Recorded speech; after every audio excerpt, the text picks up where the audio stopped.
법원도 굉장히 보수화되고 있다고 생각합니다. 시대가 굉장히 양극화되고 법원 판사들도 객관적으로 해줄 거라는 좀 기대가 좀 있는데 요새는 조금 그게 좀 사라졌어요. 국조인의 양심으로 이건 무죄다. 다만 걱정이 되는 게 뭐가 있었냐면 아무래도 이제 이 정권에서는 굉장히 중요한 선거잖아요. 네. 만약에 무죄가 나면 그동안 이재명 대표를 타겟으로 했던 수사들이 다 네. 정당성 잃는 거기 때문에 뒤로 이런 표현 어떤데 조금 노력하지 않을까 그런 걱정을 좀 했죠. 이 정권은 못하는 게 없는 할 줄 아는 게 없다면서 또 못하는 게 없다고. 그러네요. 이렇게 읽혀진다 이렇게 들린다 네. 이렇게 말한 것으로 봐야 된다 이렇게 돼 있어요. 예. 달리 해석될 여지가 있는 거잖아요. 네. 반대로 보니까 전체적으로 그냥 이런 뜻이네라고 해서 판단을 한 거니까 문제라고 얘기를 하는 겁니다. 자, 그럼 이번 시간에는요, 우리 장동건 인터뷰 이재명 대표의 유죄 판결 이후 민주당도 굉장히 아마 좀 화가 좀 많이 나신 것 같기도 하고요, 좀 혼란스러운 것 같기도 하고 또 지지하신 분들 역시 마찬가지인 것 같습니다. 그래서 이재명 대표의 유죄 판결 그 내용도 한번 제대로 한번 살펴보고요. 그리고 이후에 민주당은 또 어떤 입장들을 취할 것인지 또 다음 판결이 곧 또 다음 주에 있으니까 거기에 대해서 또 준비를 어떻게 하시는지 등등 여쭤보도록 하겠습니다. 민주당 윤석열 정권 검찰 사유화 저지 TF 그리고 민주당 사법정의 특별위원회 더민주혁신회의 등등에서 열심히 활동하고 계신 더불어민주당 김기표 의원님 모십니다. 어서 오십시오. 안녕하십니까. 부천시의회 국회의원 김기표입니다. 반갑습니다. 네. 여론 인사 오랜만입니다. 부천시을 우리 최은경 기자 함께 하시고요. 네, 안녕하십니까. 네, 이상민 크리에이터도 나오셨습니다. 네, 반갑습니다. 예, 약간 문재인 전 대통령 성대모사 해주면 아마 의원님 좋아하실 것 같은데. 안녕하세요. 사람이 먼저다. 예, 여러분 부천의 김기표입니다.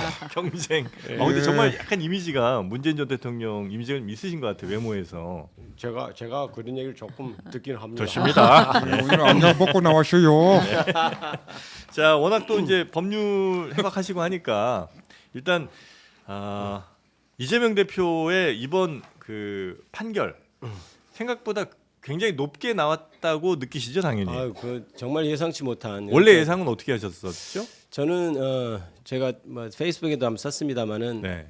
한 사람의 민주당 지지자가 네. 아니라 또 한 사람의 국회의원으로서가 아니고 법조인의 양심으로 이건 무죄다 이렇게 생각했고 실제로 무죄가 날 거라고 생각했는데 이제 무죄 희망 앤드 무죄 전망도 하셨고. 예, 무죄 전망을 했죠. 근데 이제 네. 다만 걱정이 되는 게 뭐가 있었냐면 아무래도 이제 이 정권에서는 굉장히 중요한 선거잖아요. 네. 만약에 무죄가 나면 그동안 이재명 대표를 타겟으로 했던 수사들이 다 네. 정당성 잃는 거기 때문에 네. 어떻게 보면 이제 뒤로 이런 표현 어떤데 조금 노력하지 않을까. 그래서 이제 법원에서 사법부를 상대로 그런 걱정을 좀 했죠. 혹시나 그럴 수 있지 않을까. 이 정권은 못하는 게 없는 정권이기 때문에 할 줄 아는 게 없다면서 또 못하는 게 없다고. 또 뭔가 자기의 그러네요. 그런데 네. 이제 그래서 혹시나 법원에서 절충적인 판결을 내진 않을까. 유죄 판결을 하는데 벌금 한 80만 원 정도 이런 걱정을 좀 했죠. 최악의 상황 그 정도 나올 수도 있겠다는 네, 생각하셨는데 거의 뭐 최악의 상황에서 한참 더 뛰어넘은 판결이 나온 거잖아요. 민주당 입장에서는. 그렇습니다. 네. 그래서 집행유예 나왔다고 그래서 정말 너무 깜짝 놀랐고요. 법원이 이건 너무 한다 이런 생각을 했었죠. 네. 자세한 쟁점 들어가기 전에 그 국민의힘에서는 계속 재판 생중계를 하자고 얘기를 했었잖아요. 네. 그럼 요 결과를 조금 알고 있었을 거라고 보시나요? 저는 사실은 그렇게는 생각하지 않았어요. 이제 이런 일이라는 게 저는 그냥 제 뇌피셜입니다. 이게 뭐 조금 그러니까 혹시 담당 재판부가 네. 대법원장 정도한테는 얘기해 줄 수 있지 않을까 혼자 그런 생각을 했어요. 그러면서 그런 것이 이렇게 아니면 중앙법원장, 대법원장 정도는 알고 있고 그러면 이제 어떻게 될까 이런 생각을 했는데 널리 퍼져 있지는 않을 거라고 생각했어요. 그런 어떤 중요한 판결의 결과가. 네. 그래서 이제 생중계를 한다고 그랬을 때 그게 결과를 알아서 그러지 않을까요라고 하는 사람들이 있을 때 그건 아닐 거고 아마도 무죄가 난다 하더라도 이렇게 TV에 이재명 대표가 일어서서 재판장 앞에서 이렇게 선고를 듣고 있는 장면 자체만으로도 계속해서 퍼나르기를 하면 이제 무죄가 난다 하더라도 이게 낙인 효과가 있지 않겠냐. 네네네. 그것 때문에 그러지 않을까 이런 생각을 했었죠. 근데 지금 보니까 혹시 알았을 수도 있겠다는 그러니까요. 생각도 하시는 모양이군요. 결과를 놓고 보니까 네. 이제 그게 이제 왜 임금님기는 당나귀처럼 너만 알아라 하면 이제 그게 이렇게 혹시 이제 퍼져 나갈 수 있어서 네네네. 혹시 알게 됐던 건 아닐까 이렇게 생각을 해보고 그렇습니다. 자 그런데 이제 어쨌든 이게 징역 1년의 집행유예가 나왔잖아요. 네. 많은 분들이 생각하신 것보다 훨씬 세게 나온 건 맞는 것 같은데 네. 그 세게 나올 수밖에 없던 이유에 대해서 또 말씀하신 분이 있더라고요. 네. 뭐 조금 전 이기인 최고위원도 그랬습니다만 일단 선거법 자체가 좀 더 강하게 바뀐 측면도 좀 있다. 그래서 당선을 목적으로 이런 허위 사실을 뭐 유포하게 되는 경우에 최저 뭐 기본이 이제 징역 뭐 10개월, 뭐 8개월 이렇게 이제 되고 그래서 어쩔 수 없이 징역 1년형이 나올 수밖에 없었던 거 아니냐 이런 얘기도 하시던데. 뭐 선거법 위반이라는 게 다 당선을 위해서 하는 행위를 처벌하는 것이니까요. 네. 당선을 위해서 어떤 일을 했다는 것을 가중 처벌의 사유로 삼을 수는 없을 거고 네. 이제 그동안 어떻게 해왔느냐를 봐야 되겠죠. 그동안 허위사실 공표라는 게 아주 적극적으로 이렇게 하는 경우뿐만 아니고 토론회에서 잠깐 얘기를 한다든지 이런 사안에서 다 이렇게 처벌해 왔는데 대체로 벌금형 정도죠. 그러니까 물론 당선 무효형이 나오는 경우도 있습니다. 적극적으로 허위사실을 유포해서 이렇게 하는 경우도 벌금 150만 원이나 200만 원 요 정도지. 네. 집행유예가 나온 예는 저는 없었다고 알고 있고요. 다만 다른 거 돈과 관련된 것과 같이 판결을 받을 때는 실형 선고, 그러니까 집행유예 선고도 있었던 걸로 저는 네. 그렇게 파악하고 있습니다. 그 일단은 아마 그 지금 법원 판결 내용 뭐 분석한 걸 좀 보니까 일단 동정 전과가 있고 그 다음에 예를 들면 국회의원 혹은 뭐 지방의원 뭐 이렇게 이제 선거 정도가 아니라 이제 대선 뭐 이렇게 되면 굉장히 보는 분들이 혹은 뭐 전파성이 굉장히 높다고 아마 판단을 한 것 같아요. 네. 재판부가. 그리고 뭐뭐가 유죄 판결 난지 당연히 이제 보셨을 거 아닙니까? 혹시 여기에 대해서 반박하실 내용이 있습니까? 하나씩 좀 정리를 하죠. 예. 이렇게 한꺼번에 가면 너무 어려울 것 같고 두 가지 혐의가 예, 예, 있었고 예, 예. 그거에 대해서 재판부의 판단이 있는데 첫 번째 이제 김문기 몰랐다 이 통을 틀어서 지금 보면 몰랐다고 발언하는 거는 그래 그거는 무죄 인정할 기억에 수 대한 있어. 거니까 예. 뭐 몰랐다고 하는 건 무죄가 무죄, 나죠. 예, 무죄. 근데 이제 그 김문기 전 처장과 골프를 친 사실이 이 사진 조작된 거다라고 이제 이재명 대표 측은 얘기했지만 그거는 유죄다. 그러니까 이제 골프를 결국엔 쳤고 그리고 사람들은 그렇게 받아들일 것인데 계속 사진이 조작됐다고 주장을 하면 그건 받아들일 수 없다라는 게 재판부의 이야기인 것 같아요. 네. 요거에 근데 대해서는 반박이 가능할까요? 이제 그때 아마 이재명 대표가 이렇게 얘기를 했을 거예요. 네. 그러니까 아니 뭐 하위직을 잘 이제 몰랐다. 김문기는 몰랐다고 하는 발언이 이어지니까 계속해서 다른 이제 방송에 나가서 네. 아니 사실 모를 수 있지 않겠습니까? 제가 네. 하위직 직원을 다 아는 것도 아니고 이런 얘기가 쭉 되다가 근데 그때 호주에 가서 사진을 찍었더란 말이에요. 사진을 찍었는데 원래는 한 12명 찍은 건데 4명만 이렇게 오려가지고 네. 마치 골프를 친 것처럼 4명만 이렇게 오려서 네. 그게 한 겁니다. 그게 조작 아니겠습니까? 사진 조작한 거죠. 이제 이런 얘기란 말입니다. 그거를 가지고 공소 사실이 돼 있고 재판부에서는 그걸 유죄 판결을 냈는데 네. 재판부에서는 어떻게 얘기를 했냐면 사실 이재명 대표의 그 얘기는 딱 그 텍스트가 그거예요. 조작된 것 아닙니까? 이렇게 됐는데 앞에 골프를 친 것처럼 이란 말이 마치 골프를 쳤는데 안 친 것처럼 이렇게 조작한 것이다. 이런 텍스트이기 때문에 그거는 골프를 안 쳤다고 말한 것이다. 이렇게 지금 판결을 내려놓은 거예요. 골프를 안 쳤는데 친 것처럼 조작한 거 아니냐고 이재명 대표가 얘기한 걸로 받아들여진 거죠. 그렇죠. 네. 그러니까 네. 사실상은 이렇게 정확히 얘기할 수 있죠. 이재명 대표는 나는 골프를 안 쳤습니다라고 한 적은 없어요. 네. 그건 모두가 인정하는 사실입니다. 예. 재판부에서도 인정하는 사실인데 네.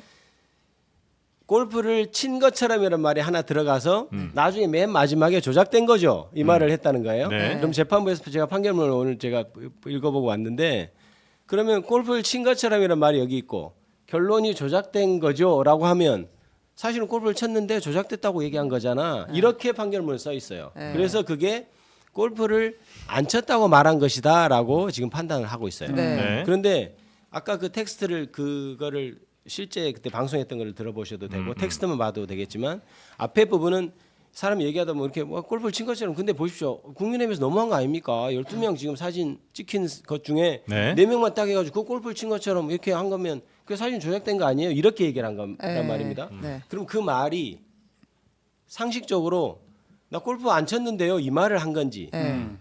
그냥 사진이 조작된 거라고 말을 한 건지 네. 에 대한 판단이 명확히 법원에서 했어야죠. 사진이 조작된 거란 말을 하는 과정에서 네. 골프를 친 것처럼이란 말이 들어갔다고 골프를 안 쳤다고 주장했다고 판단한 것은 저는 너무나 무리한 판결이라고 생각하는 거죠. 말이 길어질수록 더 어려운데 제가 이거 한번 읽어요. 죄송합니다. 한번 네. 읽어볼까요? 네. 이 발언 무슨 발언이었는지. 예. 제가 이거 읽어주시겠어요? 제가 읽어드립니까?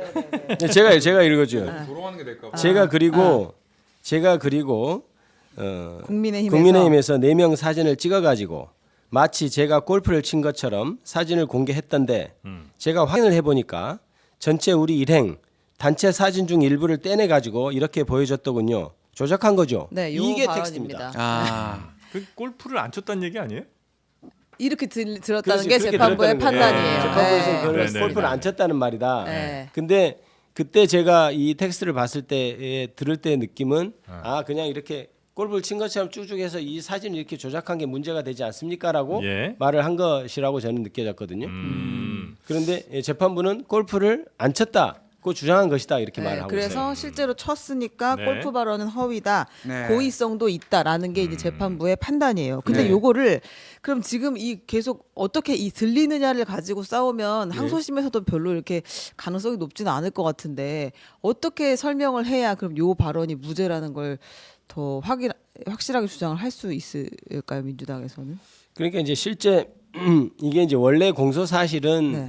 처음에는 김문기를 몰랐다는 것으로 이렇게 집중이 돼 있었어요. 김문기를 알았냐 몰랐냐 해서 저희들이 계속 얘기할 때도 그거는 행위가 아니고 인식에 대한 것이니까 무죄입니다라고 네. 했는데 공소장을 보면 그동안 이재명 대표가 했던 말을 쭉 다 이렇게 끌어모아서 이렇게 다 공소장을 써놨거든요. 네. 그래서 써놔서 마지막에 교유행위에 관련된 허위사실을 한 것이다라고 해서 3개의 텍스트를 뽑았습니다. 하나는 네. 2개는 몰랐다고 하는 거고 나머지 골프를 친 적이 있는데 없다고 했다는 네. 것인데 전체적인 이 내용 자체가 골프를 치지 않았다라고 하는 말을 한 것은 아니다라는 점이 입증이 돼야 되는 것이 네. 저희들은 충분히 소명이 될 것이라고 생각하고 아. 그래서 이 말 자체가 골프를 안 쳤다는 말은 아니죠. 이게 그리고 그날 네. 그날 그리고 그 사진 찍은 날 네네. 골프를 친 것도 아니었어요. 예. 그런데 이제 그 사진을 4명 이렇게 몰아서 해가지고 이 4명이 사진 찍은 거라는 듯이 그렇게 얘기를 했다는 것이 네. 지금 문제죠.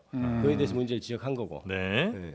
하여튼 그 부분은 이제 2심에서 아마 소명이 될 걸로 예, 기대하신다는 그렇습니다. 거고요. 네. 네. 그다음에 그리고 이제 백현동 용도 변경 관련해서 국토부 협박 발언 네. 관련해서는 이제 국토부 요구대로 한 게 아니라 스스로의 어떤 검토 그리고 변경으로 사인을 한 거 아니냐 이런 게 있지 않습니까? 네. 네.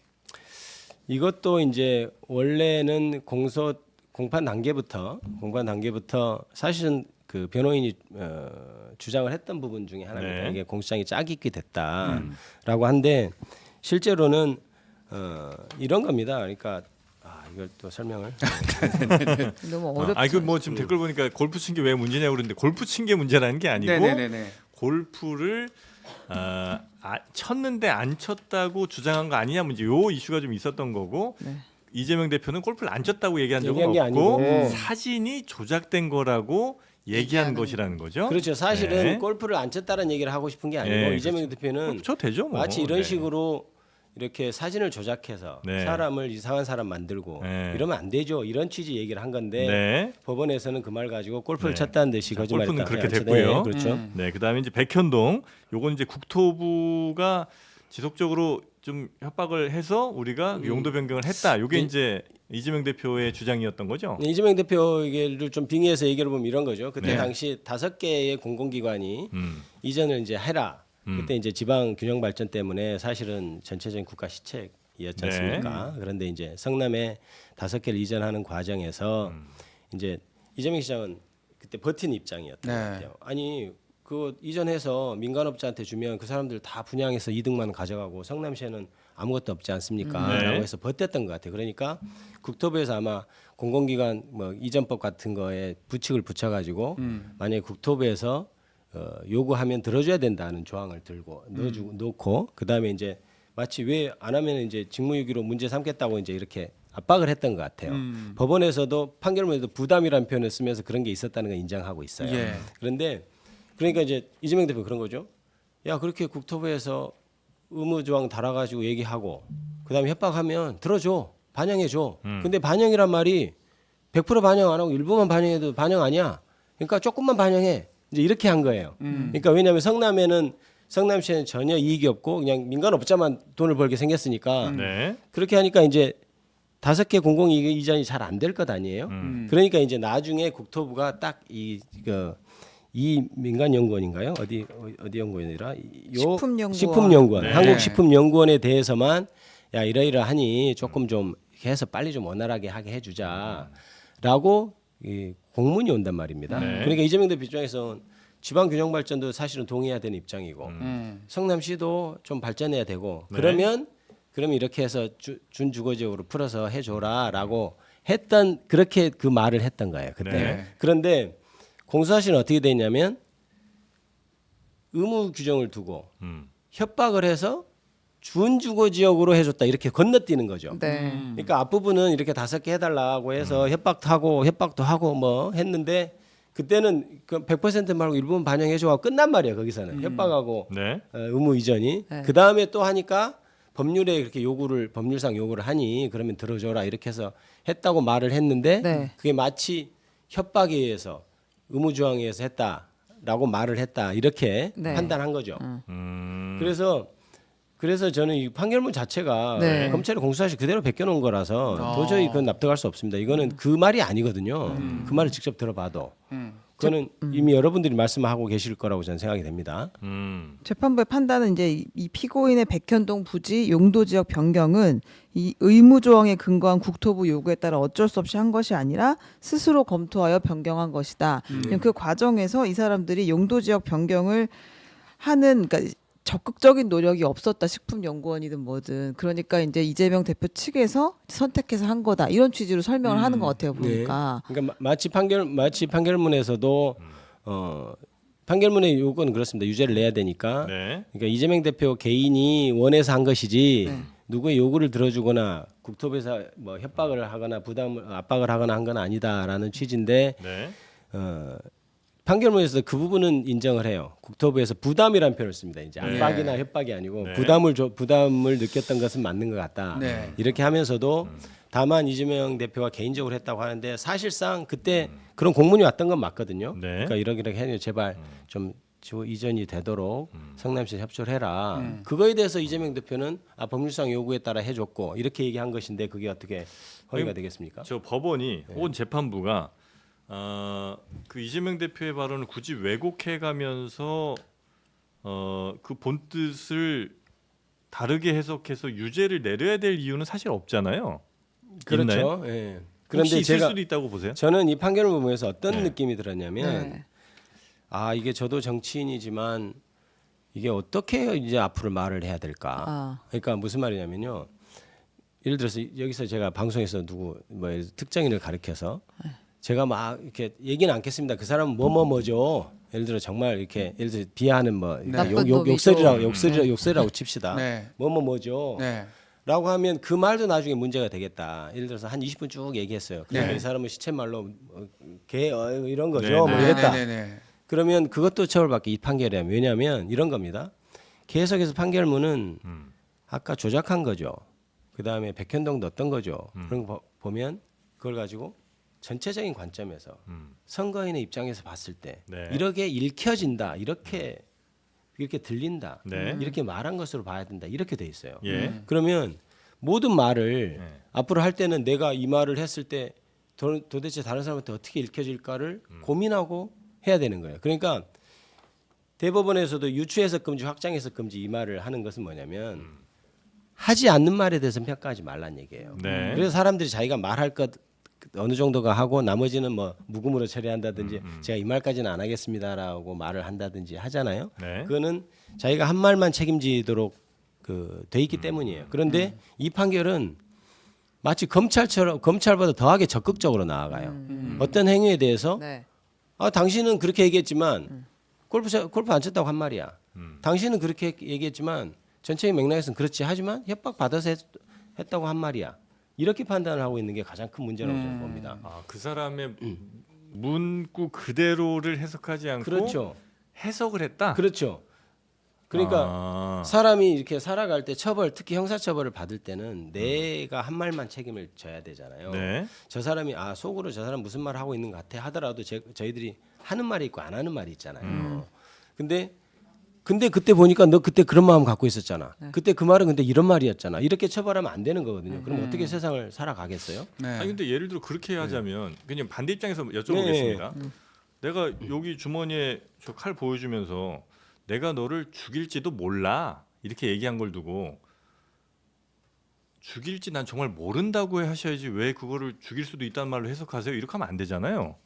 내가 널 죽일지도 몰라라고 만약에 그 험악한 분위기에서 뭐 흉기 하나 꺼내 들고 이렇게 얘기를 하면 그거는 굉장한 협박으로 느껴질 거 아닙니까? 받는 사람은. 그러니까 그런 그렇게 해석을 해야죠. 근데 내가 그 말을 난 널 죽일지도 모르겠어라고 했으니까 나는 얘를 협박한 적이 없습니다. 이렇게 얘기하면 안 되잖아요. 그거는 이제 칼을 안에 들고 네. 그렇게 말하는 전체적인 정황을 당연히 보고하는 것이고 네. 그런데 이 사건 자체는 아예 명백하게 달리 해석될 여지가 있는 거잖아요. 네. 달리 충분히 해석되고 오히려 그런 얘기로 한 것인데 반대로 보니까 전체적으로 그냥 이런 뜻이네라고 해서 판단을 한 거니까 문제라고 얘기를 하는 겁니다. 네. 그런가요? 네. 이게 좀 그 어려운 검사 게 출신이 네. 봐도 그렇다는 네, 저는 말씀이시죠? 그렇습니다. 그래서 예. 이게 지금 사법부가 네. 사실은 좀 소극적이어야 하거든요. 무슨 말이냐면 사법부는 수사하는 데가 아니잖아요. 예. 검찰은 어떻게 보면 적극적으로 이렇게 그래서 정치인 검찰 얘기를 듣지만은 네. 너는 그런 말로 한 거잖아. 너는 그런 말로 한 거잖아. 기소. 물론 그것도 잘못된 거지만 네. 그럴 수 있다고 쳐요. 그런데 정확하게. 사법부는 하지만 그걸 냉정하게 판단해주고 자기가 그 어떤 사안에 적극적으로 들어가서 개입하고 이러면 안 되는데 이건 굉장히 사법 심한 어떤 그 도를 넘어선 것이다. 이렇게 보는 네. 거죠. 예. 그래서 이제 저는 모르겠어요. 이제 법적으로 어떻게 해야 되는지는 뭐 저희 이제 법을 잘 모르니까 다만 이제 맥락을 살펴보자면 예를 들어 그 사진이 니네 사진 조작했잖아. 이제 이런 이야기가 골프 친 것처럼 사진 조작했잖아. 이거는 그냥 보통 사람들이 듣기에는 그러니까 골프를 친 게 잘못된 게 전혀 아니고 골프를 안 쳤는데 쳤다고 얘네들이 지금 사진 조작해서 이렇게 나한테 지금 갖고 온 거 아니야? 이거 잘못됐어라고 얘기한 걸로 저는 이제 들리긴 하거든요. 네. 그래서 그러면 골프를 안 쳤는데 쳤다고 이렇게 사진 조작까지 한 사람들 이렇게 상대를 거짓으로 얘기한 거라고 충분히 해석할 수 있는 건 아닌가. 근데 그렇게 해석하면 안 된다는 이렇게 거죠. 할 수 있죠. 이렇게 네. 이런 거죠. 이제 이렇게 저는 가사 100번을 양보해서 이렇게 할 수 있다고 봐요. 예. 자, 이제 그때 말이 이거죠. 그때 12명이 이렇게 사진 했는데 네. 마치 골프 친 것처럼 이게 4명이 사진 조작한 거죠. 그래요. 근데 계속 하는 말이 그래요. 내가 사실 그날 골프를 쳤어요. 하지만 그날 치지도 않았습니다. 뭐 예를 들어 그 뭐 전날 쳤어요. 네. 그 다음 날 쳤어요. 그런데 사실 정말 이렇게 조작하면 안 되는 것 아닙니까라고 계속 텍스트가 이어졌다고 생각했을 때 네. 이렇게 골프를 친 것처럼 조작한 거죠. 해놓고 저는 골프를 안 쳤습니다. 이것과 네. 골프를 친 것처럼 이렇게 해서 국민의힘에서 12명인데 4명을 해서 조작한 거죠. 그런데 제가 그래요. 그날 골프를 쳤어요. 예를 들어서 그 전날 쳤어요. 그런데 사진을 마치 12명 이렇게 해서 4명을 조작하면 이거 잘못한 것 아닙니까? 이렇게 그런 됐을 이제 때 오해가 전혀 없죠. 그렇게 그렇죠. 하면. 네. 그런 말이 그러니까 계속해서 그렇게 이어질 수도 있는 말이고 이렇게 이어질 수도 네. 있는 말인데 네.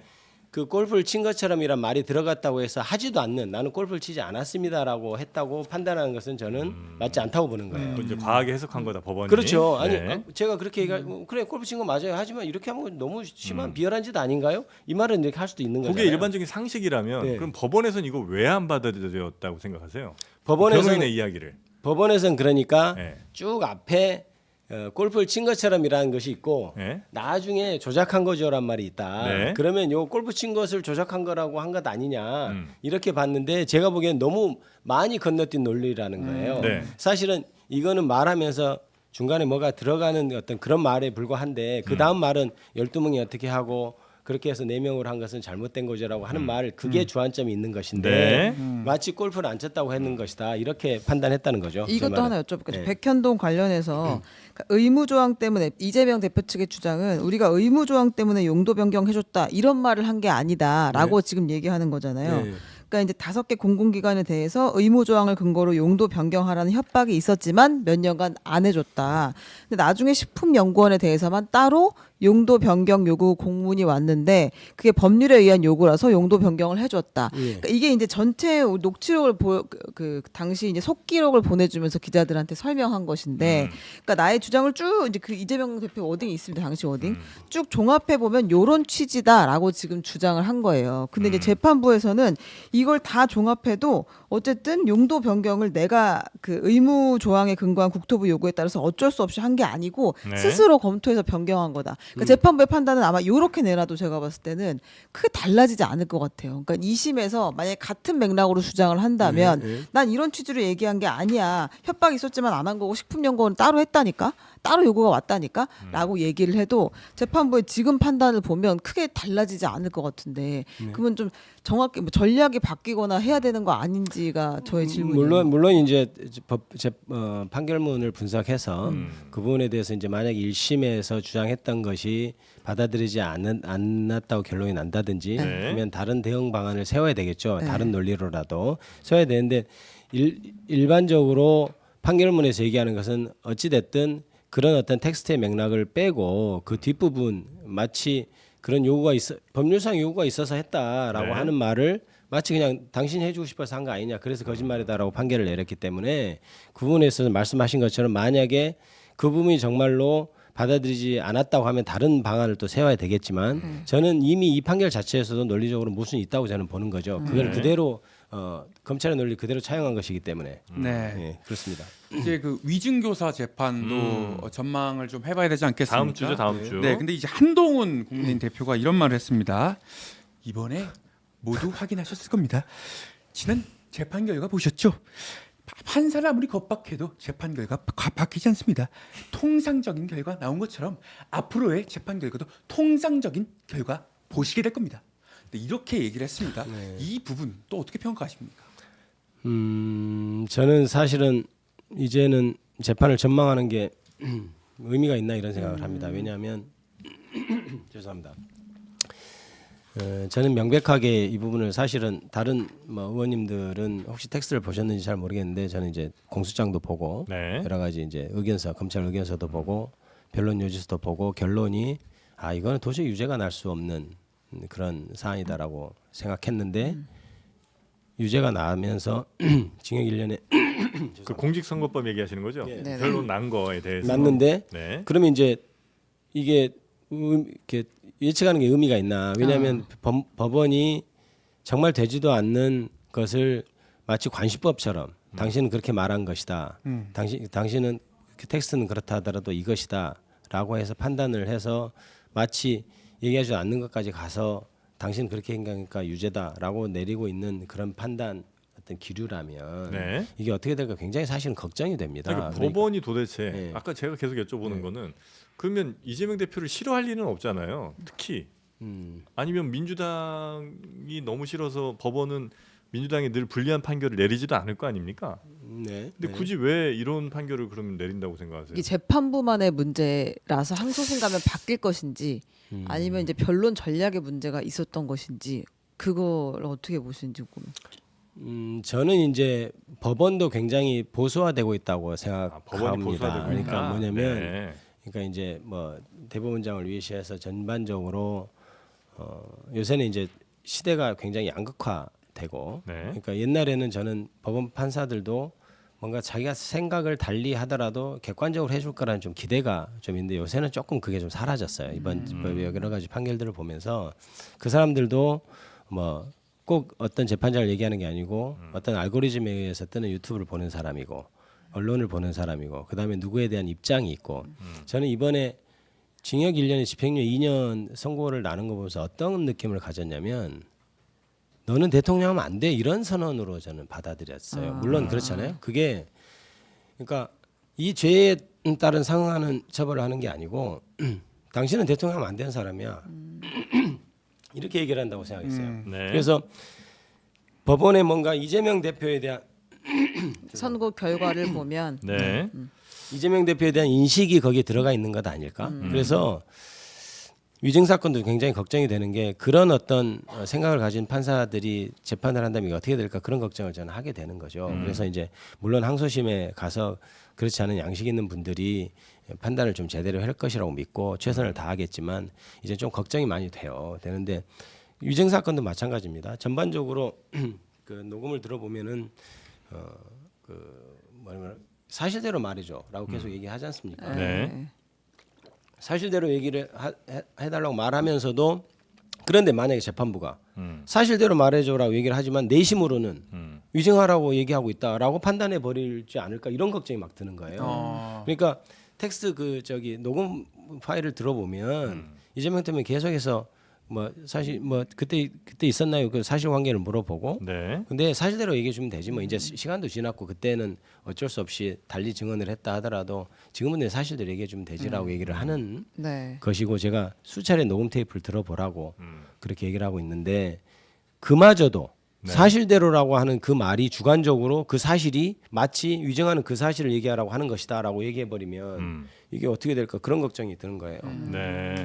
그럼 어떤 1심의 재판부는 좀 정무적 판단이 좀 들어갔다고 보시는 건가요? 그러니까 지난 15일 판결은 예. 15일 네. 근데 굳이 이제 또 보도 나오는 거 보면 그 한 뭐 판사라는 분은 사실 굳이 따지면 진보 성향의 판사라고 그런 활동을 좀 했던 그런 판사라고 좀 알려져 있어서 진보성의 판사라는 게 어떤 근거? 뭐 예를 들면 뭐 그 재판부 내에도 그러니까 사법부 내에도 굉장히 뭐 진보 성향의 모임이나 이런 데들이 좀 있잖아요. 근데 그런 우리법 데서 연구회 같은 걸 말씀하시는 활동을 건가요? 했던 그런 분이라고 그래서 굳이 정치적으로 만약에 나누자면 그 보수보단 진보 쪽에 가까운 분 아니냐는 이제 얘기는 있긴 하더라고요.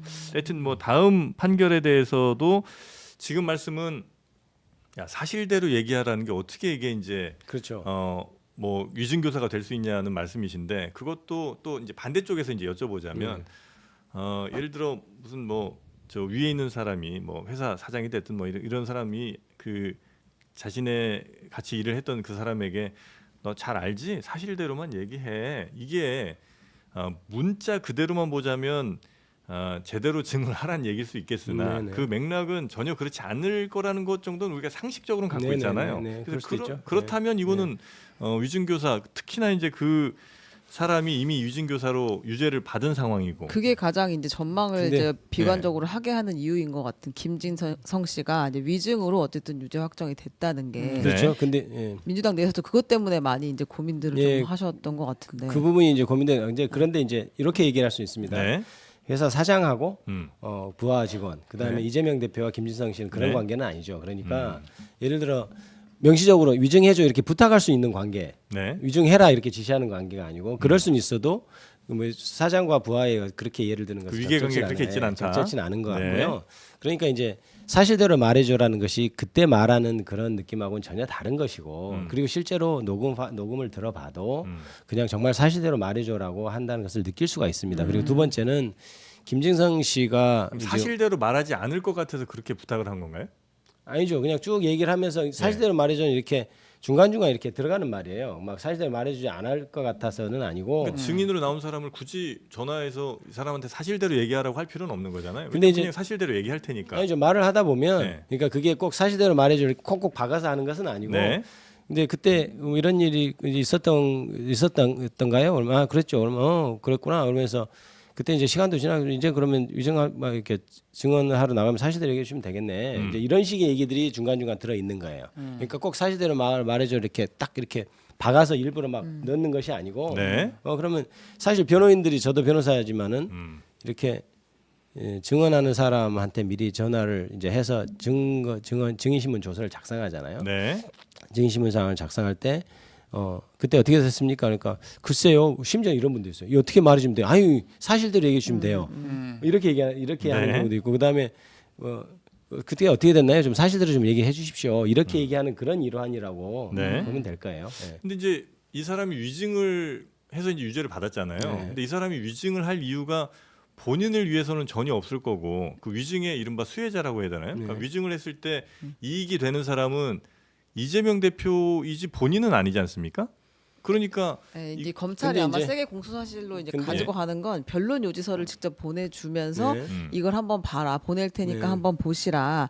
그때 우리 주장이었으니까 기억도 한번 되살려 보시라. 네. 이렇게 얘기한 게 사실은 이제 본인에게 유리한 증언을 하게 만들려고 한 거 아니냐라고 보고 있는 건데 이걸 조금 이제 뭐 약한 고리로 작용할 수 있지 않겠나.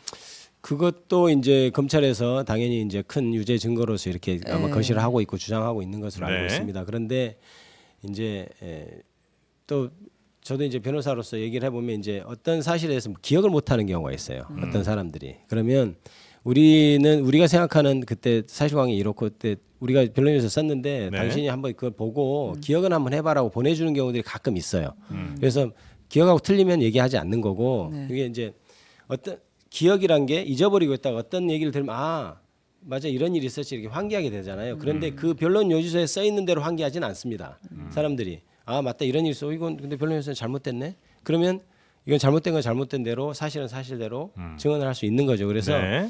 실무에서도 변론 요지서를 보내준 일이 잦아요. 그러니까 많이 있어요. 우리 이런 취지인데 한번 보시고 증인에게 보내주는 경우가 기억을 한번 되살려 보십시오라고 하는 경우가 있고 네. 아마 이재명 대표도 당신이 변호사로서 활동하던 그런 어떤 그 경험도 있었을 거예요 같아요. 그러니까 네. 그게 꼭 변호사가 유증하라고 하면 큰일 나기 때문에 절대 그런 말을 하지도 않고 네네. 실제로 그 요구하지도 않죠. 그런데 그때 김진성 상황을 씨, 잘 리마인드 해봐라. 네, 우리는 이렇게 하는데 당신이 어떤지 기억해봐라 이런 것은 있죠. 근데 김진성 씨 같은 경우는 실제로 지금 검찰에 결의되는 사건이 굉장히 많이 있는 걸로 알고 있고 네. 그거에 대한 대가는 충분히 저는 있을 거라고 봅니다. 유증에 대해서 자백할 만한. 네. 그래서 지금 이제 다음에 있을 25일 판결에 대해서도 재판부가 상식적인 판결을 한다면 그리고 이재명 대표의 말을 왜곡해서 해석하지 않는다면 무죄 나올 것이라고 생각하신다는 거죠? 그러니까 이렇습니다. 위증교사 사건은 검찰에서 기소 공소사실을 든 게 7가지의 발언이에요. 그러니까 네. 김진성 씨가 쭉 증언한 것 중에 7가지를 빼서 위증이라고 이렇게 공소사실을 적시했거든요. 그런데 그 하나하나를 이렇게 분석을 해보면 네. 대체로 이재명 대표가 했던 말과는 전혀 다른 증언을 한 것이 하나 있고 예를 들어서 두세 개는 이런 게 있습니다. 이재명 대표가 한 2번 통화하고 그다음에 이제 변호인이 김진성 씨하고 증인신문사항을 작성하면서 했던 통화 녹음이 있는데 그게 네. 재판부 나중에 이제 이렇게 밝혀졌죠. 원래 검찰에서 내지 않고 있다가 근데 거기서는 보통 변호인이 그 어떻게 됐어요 하면 쭉 얘기를 하는 주관식으로 이렇게 물어봐요. 네. 그때 당시 어떻게 됐죠? 성남시청의 분위기는 어땠어요? 뭐 이렇게 그러니까 쭉 그게 녹음이 돼 있는데 그 내용 그대로 가서 증언을 한 것들이 대부분이에요. 네. 그리고 하나는 명백하게 사실관계가 다른 게 하나 있어요. 김지성이 위증이라고 할 만한. 네. 그런데 그 사실관계 자체도 고소 취소가 있었다라고 없었는데 있었다라고 대답하는데 네. 그 사실관계 자체는 잘못된 건데 그때 김진성도 착각했을 것 같은 생각이 드는 게 있어요. 근데 그건 또 역시 이재명 대표의 말과는 전혀 무관한 거예요. 그래서 저는 뭐 이재명 대표가 사실대로 말해 주십시오라고 했기 때문에 위증교사가 아니다. 뭐 이것도 더 나아가서 위증교사로 적시된 공소사실 7개 그것이 실제로 하나하나 대부분 보면 이재명 대표의 말에 따라서 한 것이 아니다라고까지 다 입증이 돼 있는 상황이에요. 그래서 저는 그것이 죄가 안 된다고 생각하죠. 설령 문제라고 그 사람이 위증을 했더라도 네. 그거는 이재명 대표가 한 말이 아니에요. 것이나 시킨 거하고 전혀 무관해요. 무관하게 한 것이다. 그렇습니다. 전혀 무관한 거예요. 그 그러니까 사람은 유죄를 받더라도 이재명 대표가 유죄받는 거랑은 무관하다. 전혀 무관해요. 그러니까 사실관계 자체가 이럴 수 있어요. 아까 말씀하신 대로 네. 뭐 진짜 사실대로 얘기를 마치 거짓말 해달라고 한 것이다. 관시법처럼 재판부가 판단을 진짜 만에 하나 혹시 한다 하더라도 그렇다 하더라도 거기서 진짜 그 증언했다고 하는 위증 검사가 네. 뽑아낸 7개는 이것과 직접 연결이 되지 않아요. 이재명 대표가 했던 말이 아니에요. 자기가 네. 했던 걸 그대로 재판부에 가서 얘기한 것이 어떻게 위증이겠습니까? 변호인 그때 상황을 설명하면서 사실 이렇게 된 거 이렇게 하면서 그걸 그대로 가서 얘기를 하거든요. 그러니까 저는 아까도 얘기했듯이 사실이 아니다 이런 것은 당연히 위증에 대한 얘기도 아니고 전반적으로 구조상 이게 유죄가 나올 수가 없는데 그래서 처음에 재판부에서 구속영장하는 재판장이 구속영장 단계에서 네. 위증이 소명됐다라고 얘기를 그때 네, 썼잖아요. 작년 9월. 9월인가? 네, 네. 소명된 네. 위증은 소명된 것으로 보인다. 위증교사는 그렇게 했는데 저는 첫 번째 아마 그 재판장이 그 녹음 파일은 안 들어본 것 같다. 텍스트만 보면 마치 그러니까 위증교사를 한 것처럼 그때 이제 조금 짜깁기가 돼서 제출이 됐었거든요. 녹음 파일을 들어보면 다를 것이다. 네, 다를 것이다. 두 번째는 네. 실제로 이제 공소 사실하고 이렇게 연결된 것을 그때는 볼 수 없었을 것이다. 이런 생각이 들고요. 그다음에 그때 보수 언론에서도 계속 얘기했던 게 한 두 가지 정도 됩니다.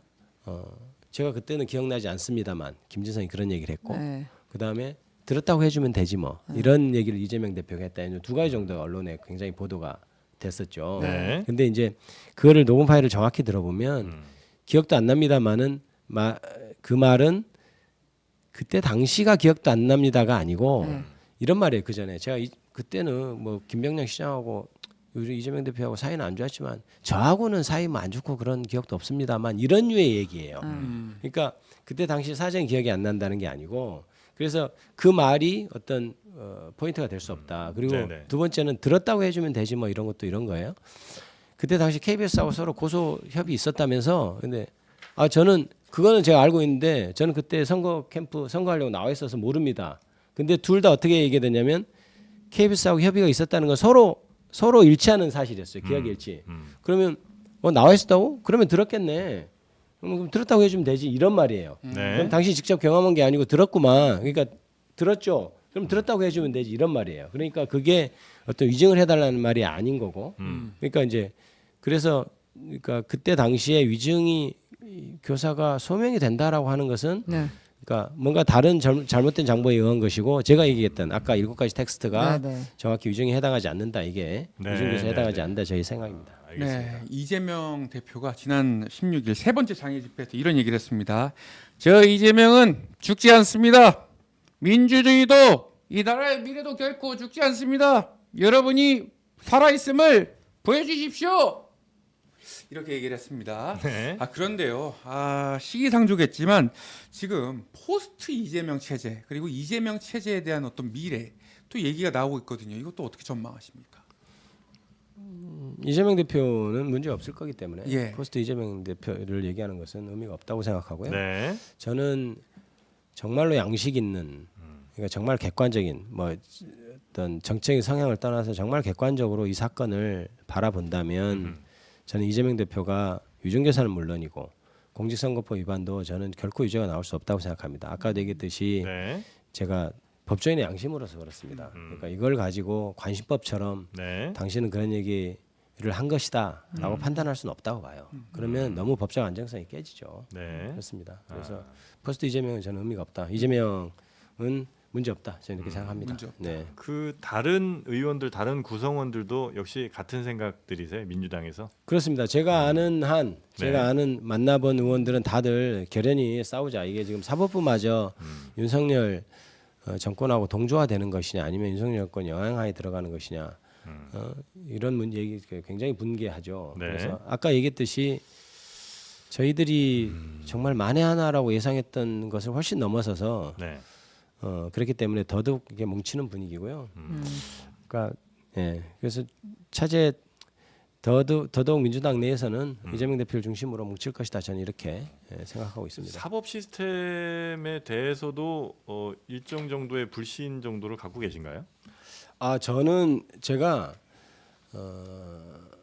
이제 검찰 출신이고 변호사 출신이어서 사법부에 대해서는 웬만하면 이렇게 조금 문제가 있다 얘기를 좀 안 하려고 하는 편이었어요. 네. 근데 정말로 이번 판결, 저번에 이제 김용 부원장 판결, 네. 네.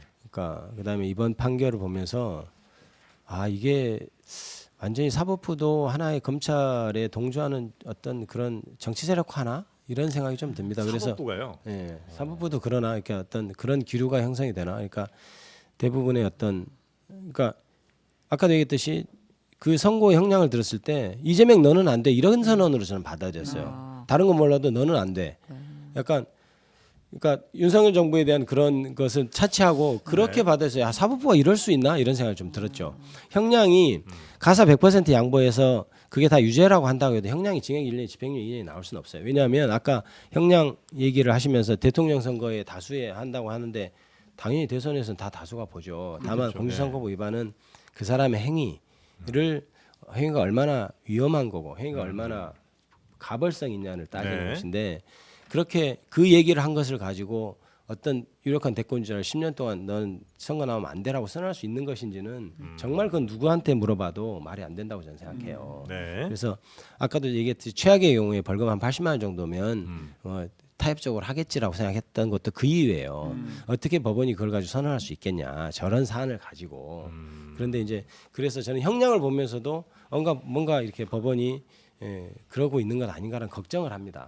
네, 정말 네, 그러면 네. 안 되거든요. 사법부가. 네, 네, 네. 사법부는 자기의 정치적인 성향이 있다 하더라도 객관적으로 판단을 해줘야 이 사회가 안정적으로 당연히 될 수 그렇겠죠. 있는 겁니다. 네, 네. 그런데 그런 걱정이 좀 됩니다. 저는. 그래서 뭐 정치적으로 뭐 세력화까지는 모르겠으나 하여튼 편향적인 판결을 내린 것 같다 이번에는. 저는 그렇습니다. 그리고 다음 판결도 꽤 우려를 좀 하고 계시고 예. 그 부분에 대해서 예, 만약에 그- 유죄가 나온다면 아마 그런 이유일 것이다. 예, 걱정됩니다. 그래서 좀 냉정하게 네. 좀 봐주셨으면 좋겠어요. 재판부를. 네. 파- 그 이제 재판부가 그런 객관적인 판단을 잘하려면 이제 변호인들이 굉장히 열심히 활동을 해서 또 검찰의 논리를 잘 깨주고 뭐 이렇게 해야 될 거 아닙니까, 네. 그죠? 그거는 지금 현재 잘 하고 계신데도 불구하고 법원이 잘 안 받아들이는 거예요? 예, 좀 그런 면이 있습니다. 그래서 이제 뭐 제가 일방적으로 막 이렇게 옳다 그르다 주장할 건 아니어서 판결을 보면 우리가 주장했던 것들이 판단이 다 돼 있어요. 네, 네. 판단이 돼 있는데 그러니까 구체적으로 얘기하기 어렵지만 이거는 너무 약간 이렇게 비약 논리인데 이런 것들도 많고 네. 예를 들어서 이런 거죠. 경기도 국감에서 한 말 백현동. 네. 제가 이제 사실은 다른 건 다 백현동 거에 대해서는 별로 이렇게 자세히 안 본 이유가 뭐냐면 처음에 이제 다른데 이제 방송 나갈 때 백현동 거는 경기도 국정감사였단 말이죠. 네. 이제 국정감사법에 의하면 증감법에 의하면 국정감사에서 행한 발언은 딴 데서 불이익한 처분을 여기서만 처벌받지 불이익한 처벌을 받지 못한다 이렇게 돼 있어요. 네. 그러면 이거 뭐 여기서 경기도 국정감사하면서 했던 말이 뭐가 문제야 일단 근데 내용 볼 것도 없어 이른바 각하사유 같은 거죠. 형식적으로 말도 안 되니 그래서 내용도 자세히 안 봤어요. 별로 그 여기서 그런데 여기 재판부에서 뭐라고 하고 있냐면 아니 그 국정감사라도 그것과 무관한 것이면 문제가 된다. 무관하지 않게 보이더라도 그것을 내재적인 한계를 벗어나면 문제가 된다고 해서 아예 정면으로 법 규정을 벗어난 판단을 하고 있어요. 그러니까 법 규정은 뭡니까? 증감법상 안 된다예요. 네. 증감법상 딴 데서 처벌 안 돼라고 했는데 아니 법은 규정은 그렇게 규정하고 있지만 내가 보기엔 이거 국감에서 다룰 말이 아니어서 한 말이기 때문에 난 이건 처벌 받아야 된다고 생각해. 이렇게 판단하고 있어요. 그래서 이거는 뭐지? 이런 너무 법문의 한계까지 벗어나서 이렇게 판단하는 건 왜 그럴까? 이런 생각을 하는 거죠. 네. 그럼 이제 무리하게 예를 들어 이번 판결 그리고 다음 판결도 그렇게 나온다면 그럼 민주당이 선택할 수 있는 게 굉장히 힘들어지잖아요. 왜냐하면 2심이나 뭐 대법원 판결까지 가더라도 지금 이 정도로 무거운 판결이 나오면 조금 형량을 줄일 수는 있으나 그것이 당선 무효로 이어지게 되고 그러면 당 자체도 뭐 굉장히 큰 비용을 아마 다시 토해내야 된다거나 아니면 이제 대선 후보로서 서기 어려운 상황들이 있을 거 아닙니까? 네. 이때는 어떻게 해야 되겠다는 생각 같은 것도 혹시 민주당에서는 하세요? 아니면 그런 상황 자체를 아예 우리는 생각조차 안 하십니까? 이제 아직은 그거에 대해서 이제 대책을 논하고 이제 이런 단계는 네네네. 아니고요. 이제 그것은 차차 이제 여러 가지 이제 이번 판결을 봤으니까 여러 가지 경우에 대비해서 대비를 하는 것은 맞겠죠. 네. 그런데 저는 그래도 이번에 판결 그리고 전체적인 흐름에도 불구하고 최소한 대법원까지 가면 양식 있는 뭐 항소심이나 대법관님들에 의해서 판결은 제대로 바로 잡아질 것으로 보입니다. 아까 그 말씀드렸던 그 부분을 조금 제가 판결문을 좀 읽어드릴까요? 어떤 거죠? 국감법 아까 국회 네네. 증언감정법 예, 요거 예. 말씀하시는 네. 거죠? 증인의 증언 등이 국회 기능의 원활한 수행과 무관한 경우뿐만 아니라 외관상 국회 기능의 수행과 관련이 있더라도 그 실질적인 내용이 그렇지 않다. 이렇게 해서 여기서 법은 그렇게 돼 있지만 나 처벌할 수 있어 이렇게 밝히고 있습니다. 그러니까 그래서 그냥 봤을 때는 국정감사에서 한 증언이기 때문에 이거는 국회 증언감정법에 따라서 처벌 대상이 아니다라고 민주당이 주장을 했는데 네. 이제 법원의 해석은 이거는 국정감사의 목적과는 무관한 발언이다이라고 그렇죠. 내용상 해석할 수 있기 때문에 네. 얼마든지 기소할 수 있다. 이제 네. 이렇게 법원이 본 거죠. 지금 이 그렇죠. 상황 자체를. 그러니까 법적인 문헌을 아예 한계를 벗어난 거예요. 법적인 문헌이 안 된다고 했으면 그리고 실제로 국회의원이 질문했는데 그럼 답변 안 합니까? 이거 국감과 무관하니까 저는 답변 안 하겠습니다. 이렇게 할 수 있나요? 그거는 당연히 국감의 과정에서 질의응답이 이루어진 것이고 네. 그럼 그 규정에 적용을 받는 게 맞겠죠. 물론 사실관계도 문제가 있지만 아예 형식적인 요건상 안 돼서 저는 이게 아예 이거는 안 되는 건 진짜 뭐 굳이 내용도 안 따져볼 필요 없다 이런 그럼 거라고 아예 생각했어요. 법원이 이 공소제기에 대해서 판단을 안 할 거라고 보셨어요? 네, 그냥? 저는 이걸로 그냥 끝날 거라고 봤어요. 이건 판단 대상이 이건 아님이라고 판단 할 대상이 거라고. 아니다. 그래서 그래서 긴 시간 동안 공방을 벌이지는 않았겠죠. 만약에 판단 안 하려고 했다고 하면. 그런데 이제 실제로 재판 과정에서는 이제 여러 가지 형식적 요건이 공소장 일본주의부터 시작해서 위법 수집 배제, 증거 배제 능 네, 그런 거 그것이 다 형식적 요건들이거든요. 네. 근데 그거를 우리나라 재판에서는 다 일단 다 다룹니다. 예. 그래서 마지막 판결문을 쓸 때 예, 예. 이제 앞에 형식적 요건이 결여되면 뒤에 건 판결을 안 쓰고 그냥 앞에 거에서 날아가는 식으로 이렇게 네. 쓰죠. 그러니까 이제 원래는 형식적 요건부터 심사하는 게 맞아요. 근데 일반적인 법 재판의 관행은 다 하고 판결문을 쓸 때 최종 결정을 해요. 결정을 네. 내린다. 그래서 이건 정말 짜투리 질문인데 혹시 변론의 전략이 조금 그러니까 이런 발언에 문제가 있는데 오케이 그건 이제 내가 생방송 중 이제 하면서 좀 실수한 부분이 있고 뭐 오해를 충분히 하실 수도 있겠다. 그러나 뭐 좀 이건 좀 잘못된 부분이지만 이것이 뭐 선거에 큰 영향을 준 것은 아니고 이 부분은 내가 좀 반성하겠다. 예를 들면 이렇게 갔으면 보통 이제 재판부도 그런 개선의 정이든 뭐 이런 것들이 이제 많이 좀 참고를 하잖아요. 감경 요소가 없어요. 양형 사유에 보면. 그것도 네. 되게 특이한 재판이었던 것 같아요. 네, 그래서 오히려 막 재판을 굉장히 오랫동안 이렇게 하면서 이렇게 전략 짠 게 오히려 더 무거운 형을 좀 나오게 했던 것은 아닌가 하는. 그러니까 일종의 이제 괘씸죄가 붙은 거 아니냐는 해석들이 있으니까. 그런데 아까도 얘기했듯이 무죄가 명확한 사안에서 이제 물론 그렇습니다. 저도 이제 변호사 생활 해봤을 때 느낌이 네, 이게 혹시 유죄 나올까 대비해서 자백할까 이런 고민들을 하는데 네. 그래도 아니 무죄가 맞잖아. 이건 우리 무죄 받아야지. 이런 거는 그냥 무죄 주장을 하거든요. 저도 이 경우도 그런 케이스라고 보는 거죠. 저는 앞만 봐도 저는 무죄가 맞다고 생각해요. 네, 네, 아까도 네, 얘기했듯이 네. 백현동도 그렇고 김문기 건도 그렇고 그래서 저는 항소심 물론 이제 항소심은 이런 게 있죠. 1심에서 판결 나온 것이 이제 하나의 그러니까 대상물이 되니까 그걸 네, 가지고 이제 서로 그렇죠. 이제 뒤집는 어떤 변론을 하기 때문에 네. 대상이 정해져 있잖아요. 또 좀 네. 약간 응축된 느낌이 있어요. 네. 그래서 만약에 변론의 방향을 어떻게 바꿔야겠다는 건 또 논의가 될 수 있겠지만 근본적으로 무죄라는 어떤 취지의 어떤 방향은 바뀌지는 않을 것이다 이런 생각을 합니다. 네, 네, 예. 네. 마지막으로 이거 하나 여쭤보겠습니다. 네. 아니 제가 요즘에 그 공천에 개입했다 이런 얘기 많은데 대통령실이 분명히 얘기했잖아요. 그 당시에 당 대표가 누구냐? 이준석 당 대표식입니다. 근데 참 어이가 없습니다. 자, 그 대통령실의 해명도 있었고 윤 네. 대통령 공천 개입 의혹이 있지 않습니까? 먼저 의원님께서는 특수통 출신 아니겠습니까? 이 수사 지금 진척 어떻게 평가하고 계십니까? 글쎄요 창원지검에서 지금 그 2명이 구속이 됐고 네. 뭐 아마 그 검사들도 많이 그 파견이 돼서 네. 수사를 하고 있는 것으로 알고 있는데요. 제가 뭐 구체적인 내용이 알 수 있겠습니까만은 검찰의 권한이란 그런 거죠. 그러니까 수사를 어디까지 할 건지, 얼마나 열심히 할 건지, 네. 어느 시간 동안 할 건지 이런 걸 사실 다 결정할 수 있는 것이 검찰의 권한이어서 외관상으로는 뭐 검사들을 많이 투입하고 이렇게 한다 하더라도 실질적으로 결과가 어떻게 나오는지를 봐야 된다. 그러니까 아직은 윤석열 정권 하에 마치 사병화처럼 돼 있는 어떤 그런 검찰이 저는 크게 믿지는 않습니다만은 그래서 이제 한번 결과를 봐야 된다. 그래서 지금 뭐 내용이 나오고 있는 게 없어서 제가 내용을 좀 알아보면 좋은데요. 속도는 괜찮습니까? 속도 아니 뭐 제가 보기 속도는 괜찮은 것 같은데 이제 문제는 속도는 내는 외관은 얼마든지 낼 수 있죠. 네, 당연히 네, 영장 네. 청구하고 바로 저 명태균 시끄럽게 하니까 빨리 구속시켜 하는 건 맞을 텐데. 내용을 좀 봐야 된다. 그렇죠. 그거는 네. 결과도 아니 뭐 김건희 여사 뭐 그것도 다 또 민주당에서도 했습니다. 준비하고 있는 게 많이 있으시죠? 네, 그렇습니다. 저희들이 이제 저도 창원 산단 지구 관련해서 이제 네. 따로 좀 조사도 하고 있고 그렇고요. 네, 아, 그렇습니다. 알겠습니다. 네. 그 지금 정부는 2027년 5월 9일인가요? 그 임기까지는 잘 마무리될 걸로 보세요?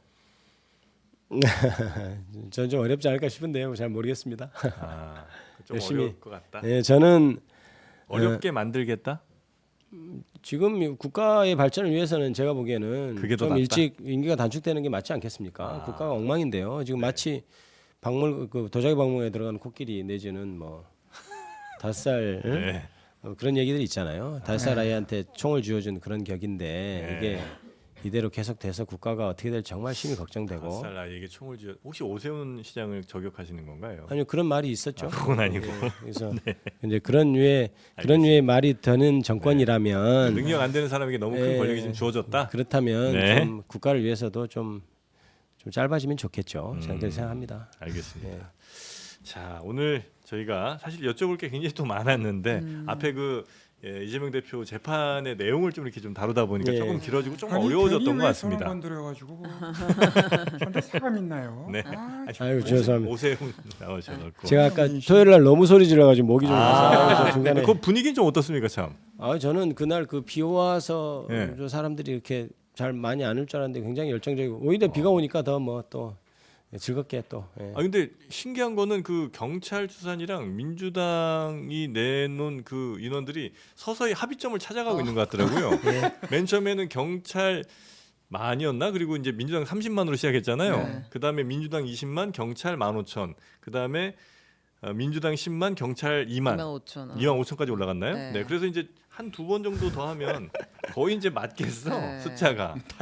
예. 계속 장애 집회는 계속 진행되는 건가요? 계속 해야죠. 예, 계속 매 해야죠. 주말마다. 예, 저는 계속 해야 된다고 생각합니다. 열심히 네. 나갈 거고요. 광화문 혹은 서울역. 예, 그렇죠. 이제 장소가 조금씩 달라지는데 네네네. 토요일은 아예 비워놓고 있습니다. 저는 날씨가 엄청 추운데. 그러게요. 따뜻하게 이제 입고 또, 가야죠. 네. 네. 부천에서 예. 제가 참 부천에 좀 살았었습니다. 예. 부천 좋은 곳이죠. 부천 네. 역곡동. 역곡이요? 네. 저도 역곡에 살았습니다. 그렇습니까? 네. 네, 거기 이제 빌라 잠깐 샀다가 사기당한 곳이 그곳이. 사기까지 하지 말고 제가 그냥 바가지에 좀 쓴 겁니다. 맞네 네, 맞네. 바가지를 좀 살았죠. 써- 실제로 살았고. 네, 그래서 좀 살았다가 저도 역곡에 꽤 살았습니다. 빌라 좀 비싸게 샀다가 네. 여러모로 피해가 굉장히 큽니다. 제가 그 얘기는 부천에 대한 정말 적절치 않은 이야기예요. 제 기억을 좀 아름답게 좀 바꿔주세요. 그렇게 하겠습니다. 지금 너무 흑빛입니다. 부천을 예. 아름다운 도시로. 부천 근데 뭐 그런 게 있어서 참 송구하지만 대부분은 아주 훌륭하고 좋은 도시입니다. 살기 부천 좋은 맛집 도시. 맞습니다. 맛집 네. 많아, 살기 맞아. 좋은 도시입니다. 네, 부천에 또 상동에 놀 때도 많습니다. 예, 부천 살아보신 분은 네. 잘 모르겠다. 너무 좋다고 이렇게 많이 얘기하십니다. 맞아요, 맞아요. 예. 중동에 꼭 나이트 있죠. 너무 많이 놀았네요. 네. 네, 부천이 좋습니다. 네, 놀기도 좋고 정리할까요? 살기도 좋고. 네, 그러면 여기서 네. 우리 김기표 의원님은 보내드리고요. 또 다음 기회에 뵙도록 하겠습니다. 네, 고맙습니다. 네, 감사합니다. 네, 네. 우리 최영규 기자님도 고생 많으셨고, 네, 감사합니다. 이상민 크리에이터. 마지막에 또 오세훈 괜히 저희가 소환해서 좀 제가 죄송스럽습니다. 오세훈입니까? 5살입니까? 아니, 근데 송영진 씨. 이상한데 꽂혀갖고 죄송합니다. 영세입니까 그러면? 네, 죄송합니다. 참 이거. 자, 그럼 저희는 내일 오전 11시 다시 한없이 가볍게 여러분 곁으로 돌아오도록 하겠습니다. 지금 구독자가 얼마 남지 않았습니다. 여러분이 달성해야 될 그 목표 잊지 마시고 오늘도 구독 부탁드리겠습니다. 함께해 주신 여러분 고맙습니다. 감사합니다.